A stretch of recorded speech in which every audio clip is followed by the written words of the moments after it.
Tom, go ahead.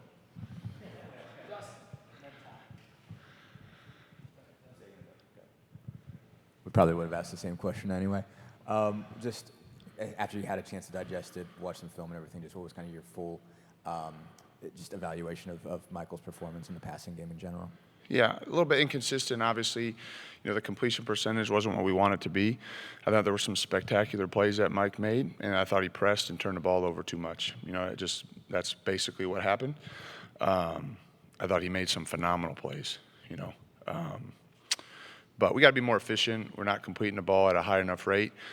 That's a good defense. They challenge routes. I thought there were opportunities for some contested catches that I know the wideouts will be working hard to come down with. But, traditionally speaking, against those types of defense, your completion percentage might be a little bit lower than, other types of defenses that you go against. We were throwing the ball down the field and trying to create explosives. That lowers your completion percentage. But certainly, we expect to be a lot more efficient in the pass game. Mike has something to do with that. The protection, all parties involved, myself included, to just be a little bit more efficient. And obviously we can't turn the ball over. Michael knows that. I thought he pressed a little bit and tried to make some plays in moments where he didn't have to do that. And so we got to correct it and coach it. But I also thought that he made some spectacular plays. Some really quality throws under duress, some great throws down the field. He made some pretty special plays. So we just got to get the bat out of there, and not turn the ball over. Everybody knows that. Michael knows that. Everybody in our building knows that. So you can't beat good teams turning the ball over at the rate that we are. I think we've thrown more interceptions in 3 games than we did the entire year last year. So can't do that. So that's my assessment. Nick, I know when quarterbacks are struggling and pressing a bit, that a lot of times the tight end can be a great safety blanket. And you guys got the ball to Peyton six times yesterday, and he seems to be playing at a much higher level than he did a year ago. Can you tell me what you like about Peyton so far this year, and what more we might see from him going forward, and the rest of the guys in that room too, for that matter? Yeah. Well, I think he just had an awesome offseason, and he prepares really hard, practices really hard, so it's no surprise that he's playing well. And I thought he played tough. He's been reliable catching the football. He's had some run after catch. And so, I have a strong relationship with him, having an opportunity to be his position coach a couple years ago. And I think Kevin's done an awesome job with that whole room. And Peyton and Matt lead the way for that group. And they provide a lot of energy, a lot of toughness, a lot of, work ethic. And so no surprise that Peyton had a great game. And we're going to need him. I think your point is well taken. That provides some comfort level for the quarterback, to have some easy throws on the underneath coverage, to have some big targets over the middle of the field, and some guys that are tough to tackle. You get, Peyton's a big kid, and Matt and AJ and all those guys, they're harder to bring down. So I thought they did a nice job, and we need to continue to do that moving forward.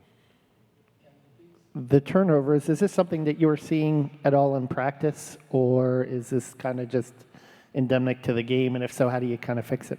To be honest with you, a little bit, yes. I was a little concerned throughout training camp. We turned the ball over too much in camp, and so we've been working on it. We've been emphasizing it, and we need to coach it better, because it certainly was something that we took a lot of pride in, and we still do. But the results are the results. We can't defend that. The numbers are the numbers, and so we need to do a better job. We need to do it in practice. I've seen progress. I've seen improvement. Some of those you recognize in a competitive game. Sometimes that's going to happen, but certainly not at the rate that they have. And so we need to be better. Yeah. Any gauge on how many times Michael does get forward and plants on that right foot that had the ACL? Is it improved since August and the season has gone along? Yeah, I've seen progress in the games, just as far as Michael's confidence level in his body. There's no doubt about it. And some of the throws he's not able to plant and finish on his front side. It's just not. You got a huge person right in front of you. You're not able to do that. So I didn't see anything from a physical standpoint that limited Michael Saturday. Not at all. I think in the moments where he made poor decisions, he tried to press. It was under duress. He was, in one of them, he was about to get sacked. The other one, he was out of the pocket. He needs to make better decisions in those moments. He knows that, and so we're looking to improve that. But I didn't see anything physically from Michael, favoring one side or the other or not able to trust his body. I didn't see that at all. I thought he hung in there. He made some tough throws under duress. He pulled the ball down on a scramble on the sideline, took a shot, popped up, pulled the ball on a 3rd and 1, ran for a first down, and slid and got down. I mean, I thought he played quarterback in many clips the way that we expect him to. It's just in those moments you can't do that. You can't turn the ball over like we did. And obviously it was very costly in the game, and we're looking to improve on that, and we know Mike will. Hey, Nick. So Stephen Carr had 2 receptions in this game. Prior to Saturday, he only had 1. Is that something you look to incorporate more into the offense going forward, kind of getting him out of the backfield and serving as a check down, maybe to help Penix when he's under pressure? Yeah, that's always, when you're talking about throwing the ball to the back, if you release the back and they pressure and they cover the guy, there's nowhere for the QB to go. Sometimes you keep the back, and if you're, in protection, and he's got to block the guy that's blitzing. So the style of defense that they had, they have pretty tight coverage on the underneath routes. That's kind of how their structure of their defense is. I think there's opportunities for the quarterback to find the check down. I think they're there. There weren't that many of those in the game, but there were a handful where I thought we could have done a better job of finding the back on a check down. And certainly Steven's a part of that group. I think Steven's a good pass catcher, runs good routes out of the backfield, can catch the ball in advance. So we're trying to find ways to have easy completions, but when you play a team that plays tight coverage, they're not out there. You got to win versus tight coverage. You got to throw the ball accurately. You got to protect the quarterback for a long enough time to allow the routes to develop.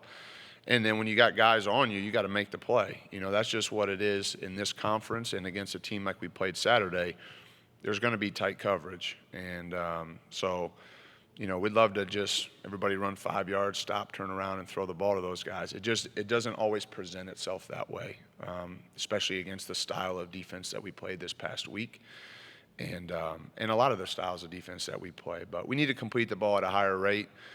Tight ends, running backs, wideouts, everybody collectively. Quarterback's obviously a big part of that. Myself putting together the plan with Coach Hurd and the rest of the staff, making sure that we have some easy completions for the guys to get in a groove and be more efficient than we've been. We kind of asked you about this, I think, after Iowa, but in terms of maybe the more intangible parts of Mike's game, finding his comfort, his rhythm, and you talking about sort of figuring out what gets him in that rhythm, do you feel like both you and he are kind of getting closer to that, to sort of finding even just the little things that can get his timing down, can get his confidence down, that maybe it's not something physical so much as mental? I think we're closer. I think there was progress made Saturday. The nature of the defenses that we've gone against, they're doing everything in their power to not make you comfortable, right? And so that's the balance, and sometimes we did a good job of that. Sometimes we didn't, but I think getting Mike into a groove and in a rhythm, there's a lot of factors that go into that. The situations that arise in the game, trying to stay out of 3rd and longs, not having to rely on just pure drop back pocket passing.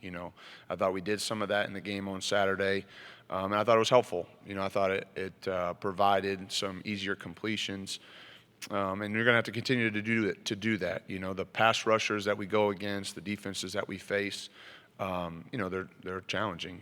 They would love for you to stay 7.5 yards back right behind the center. So we got to make sure that we have a variety of plays to have easy completions for the quarterback. I thought we made progress in that, but certainly not good enough to win.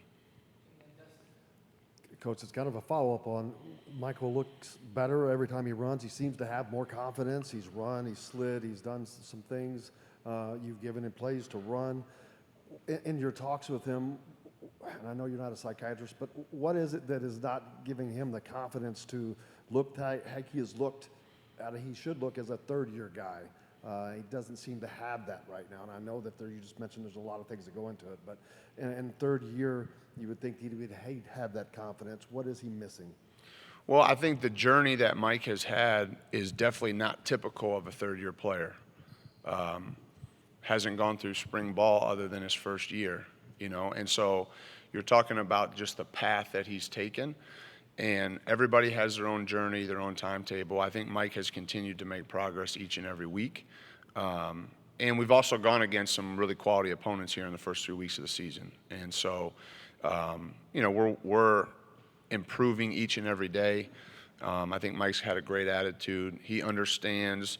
I think if you were to be honest about it and looked at moments in the game on Saturday, we would all recognize that Mike made some special plays. The focus is to eliminate the real bad ones, and that's our challenge. And Mike knows that, and I'm responsible just like Mike is for that. And so we share that responsibility.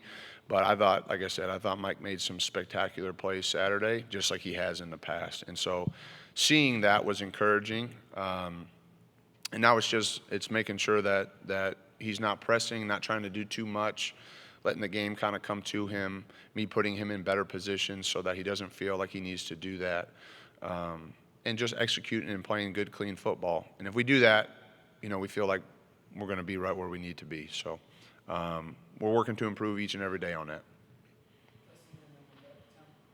You guys have obviously managed to involve DJ Matthews a lot more, especially this past week with the reverses and a couple of the routes getting him downfield. Just how have you seen him progress? What do you feel like he's just brought to the offense in general, and how important is it to continue to get production out of him? Yeah, it's super important. I think, we didn't complete enough passes to maybe have some of the production from some of the other guys as well. The more balance you have, not just relative to rushing and passing, but just touches and distribution, I think the harder you are to defend. And so, obviously DJ had several catches, big plays, at critical moments in the game. The ball found him. He ran good routes. Mike was able to find him and make good throws. Some of the misdirection type plays were productive and good for our offense. And so you're always trying to find, the spots and the schemes to try to get your best players the ball. DJ's certainly one of them. I think he provides a spark and an energy. He plays his tail off. He cares a whole bunch. For a guy that's only been here as long as he has, he's really just bought into the culture that we've built here, the team concept and the LEO concept. He's all in on that. So I thought he played great. I thought he was definitely a bright spot in the game. We'll continue to try to incorporate him in our offense. And we expect more production from some other guys, and that's my responsibility. I think, like I said, to be more balanced and evenly distributed as far as who's touching the ball and how many times, I think that'll help the quarterback. I think that'll help our offense. And certainly DJ's a big part of that. So I thought he did a great job on Saturday. I think what often gets overlooked in a loss like this is that you guys did keep moving the ball really well, kept grabbing the lead back when you needed to, and you were literally 2 yards away from going up with 8 minutes to go. When you've gone back and watched the film on Tim's fumble, what did you see, and what have your conversations been with him and Coach McCullough about that play? Yeah, I thought the defender made a nice tackle. I mean, he hit Tim square on the ball. Tim knows this, Coach McCullough. I mean, we can't fumble the football in that moment, but I have full confidence and trust in Tim. It's very easy to second guess, who's in the game and when. But Tim ran extremely hard on Saturday. I thought Tim ran really well. I thought he ran behind his pads, and he had a great week of preparation. And we'll trust Tim again in that situation at any time. So we have no hesitance, any hesitation in putting Tim in that moment. Can't do that. Obviously that was a critical mistake that we made, but we had other opportunities in the game as well, to score points and put ourselves in a position to win. But the defender basically hit him square on the ball, and the ball popped out, and that can't happen in any circumstance, no matter where you're on the field, whether it's the 2-yard line or the 20-yard line. You can't fumble the football. We can't throw interceptions in the red zone. We can't get stopped on 4th and 1. There's plenty of blame to go around for why we weren't able to win the game on Saturday. The thing that I would say is there was a lot of opportunity and a lot of things to be encouraged about, and excited about. We just got to play cleaner. If we did that Saturday, we would have been in the position that we want to be. But those plays count. They're part of the game. You can't just take away the 5 bad plays and say, hey, we did a great job. They're a part of it. And so we need to be better in those moments. And that's one example. And Tim knows that, and we fully expect him to respond the right way and do a great job. Because I thought, aside from that play, I thought Tim played a great game. He ran really hard behind his pads and was real productive for us. All good? Okay, thanks, guys.